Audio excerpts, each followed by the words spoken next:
Sir এই যে 8:30টায় সংবাদ সম্মেলন করবে স্যার, তারপরে কাল পিটাও না কেন, মারো না কেন ওদের? স্যার আমরা স্টেপ নিতে বললাম, আমরা স্টেপ নিতে পারবো স্যার।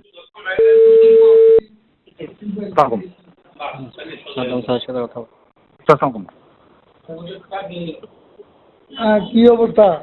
স্যার সালাম স্যার, এই যে আমাদের সমাবেশ মাত্র শেষ করলাম, আর ওদের প্রোগ্রাম চলতেছে, 3000-এর মতো স্টুডেন্ট আছে। ওরা বলে 7টা পর্যন্ত। স্যার এই যে 8:30টায় সংবাদ সম্মেলন করবে স্যার, কে? ওই যে আন্দোলনকারীরা। কখন? 8:30টায় সংবাদ সম্মেলন করবে, 8:30টায় সংবাদ সম্মেলন করে পরবর্তী কর্মসূচি মনে ঘোষণা করবে। এই 2 দিন জনসংযোগ করবে, তারপরে কাল পিটাও না কেন, মারো না কেন ওদের? আমাদের দাও কেন? নিষেধ করলো আজকে থেকে হালকা হয়ে যাবো।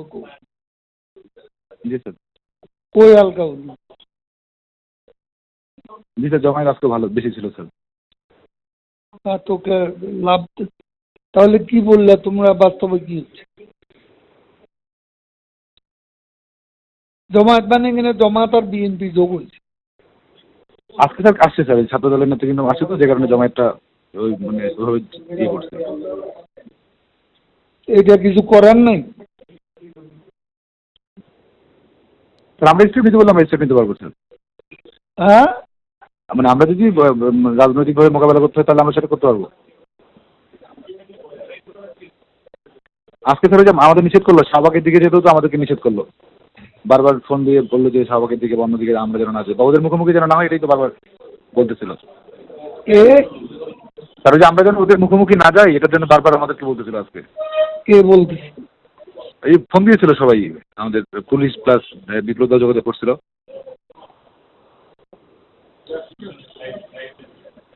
বিপ্লব তো এটা বলার কথা না। আমি ওই পুলিশে যোগাযোগ করতেছিল, সব মিলে মুখোমুখি হতে একটু মানা করছিল।